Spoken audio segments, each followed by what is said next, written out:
नमस्कार साथियों, मैं और मेरी टीम अमेजिंग फैक्ट वाला आपके लिए एक अनोखी श्रृंखला लेकर आए हैं जो कि आधारित है भारत की अनुपम धार्मिक, पौराणिक, ऐतिहासिक और दार्शनिक ग्रंथ महाभारत पे। इस श्रृंखला के जरिए आपको महाभारत के बारे में बहुत सी सुनी अनसुनी बातों का पता चलेगा। इससे पहले अगर आपने हमारे इस श्रृंखला की पहली कड़ी को नहीं देखा है तो इस श्रृंखला की पहली कड़ी को जरूर देखें। तो चलिए इस श्रृंखला की दूसरी कड़ी पे चलते हैं। कौन थे भीष्म, कैसे देवव्रत को भीष्म के नाम से जाना जाने लगा और क्या थी भीष्म प्रतिज्ञा। एक बार हस्तिनापुर के महाराज प्रतीप गंगा के किनारे तपस्या कर रहे थे। उनके रूप सौंदर्य से मोहित होकर गंगा उनकी जांघ पर आकर बैठ गई। गंगा ने कहा, हे राजन, मैं ऋषि की पुत्री गंगा हूँ और मैं आपसे विवाह करने आपके पास आई हूँ।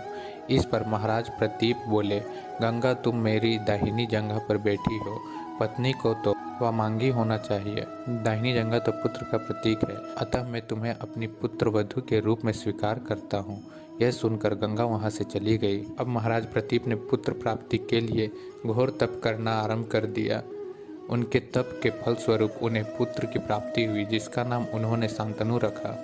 शांतनु के युवा होने पर उसे गंगा के साथ विवाह करने का आदेश देकर महाराज प्रतीप स्वर्ग चले गए। पिता के आदेश का पालन करने के लिए शांतनु ने गंगा के पास जाकर उससे विवाह करने के लिए निवेदन किया। गंगा बोली, राजन, मैं आपके साथ विवाह तो कर सकती हूँ, किंतु आपको वचन देना होगा कि आप मेरे किसी भी कार्य में हस्तक्षेप नहीं करेंगे। शांतनु ने गंगा के कहे अनुसार वचन देकर उससे विवाह कर लिया। गंगा के गर्भ से महाराज शांतनु के 8 पुत्र हुए, जिनमें से 7 को गंगा ने गंगा नदी में ले जाकर बहा दिया और अपने दिए हुए वचन से बंधे होने के कारण महाराज शांतनु कुछ बोल ना सके। जब गंगा का 8वां पुत्र हुआ और वह उसे भी नदी में बहाने के लिए ले जाने लगी तो राजा शांतनु से रहा नहीं गया और वह बोले, गंगा, तुमने मेरे 7 पुत्र को नदी में बहा दिया, किंतु अपनी प्रतिज्ञा के अनुसार मैंने कुछ ना कहा। अब तुम मेरे इस 8वें पुत्र को भी बहाने जा रही हो। मैं तुमसे प्रार्थना कहूँ कि कृपा करके इसे नदी में मत बहाओ। महाराज शांतनु की यह बात सुनकर गंगा ने कहा, राजन, आपने अपनी प्रतिज्ञा भंग कर दी है, इसलिए अब मैं आपके पास नहीं रह सकती। इतना कहकर गंगा अपने पुत्र के साथ अंतर्ध्यान हो गई। तत्पश्चात महाराज शांतनु ने 36 वर्ष ब्रह्मचर्य व्रत धारण करके व्यतीत कर दिया। फिर एक दिन उन्होंने गंगा के किनारे जाकर गंगा से कहा, गंगे, आज मेरी इच्छा उस बालक को देखने की हो रही है जिसे तुम अपने साथ ले गई थी। गंगा एक सुंदर स्त्री के रूप में उस बालक के साथ प्रकट हो गई और बोली, राजन, यह आपका पुत्र है तथा इसका नाम देवव्रत है। इसे ग्रहण करें, यह पराक्रमी होने के साथ विद्वान भी होगा। अस्त्र विद्या में यह परशुराम के समान होगा। महाराज शांतनु अपने पुत्र देवव्रत को पाकर अत्यंत प्रसन्न हुए और उसे अपने साथ हस्तिनापुर लाकर युवराज घोषित कर दिया। एक दिन महाराज शांतनु यमुना के तट पर घूम रहे थे कि उन्हें नदी में नाव चलाते हुए एक सुंदर कन्या दृष्टिगत हुई। उसके अंग अंग से सुगंध निकल रही थी।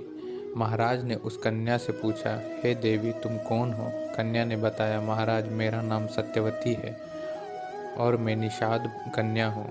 शांतनु उसके रूप यौवन पर रीझ कर तत्काल उसके पिता के पास पहुँचे और सत्यवती के साथ अपने विवाह का प्रस्ताव किया। इस पर निषाद बोले, राजन, मुझे अपनी कन्या का आपके साथ विवाह करने में कोई आपत्ति नहीं है, परंतु आपको मेरी कन्या के गर्भ से उत्पन्न पुत्र को ही अपने राज्य का उत्तराधिकारी बनाना होगा। निषाद के इस वचनों को सुनकर महाराज शांतनु चुपचाप हस्तिनापुर लौट आए। सत्यवती के वियोग में महाराज शांतनु व्याकुल रहने लगे। उनका शरीर दुर्बल होने लगा।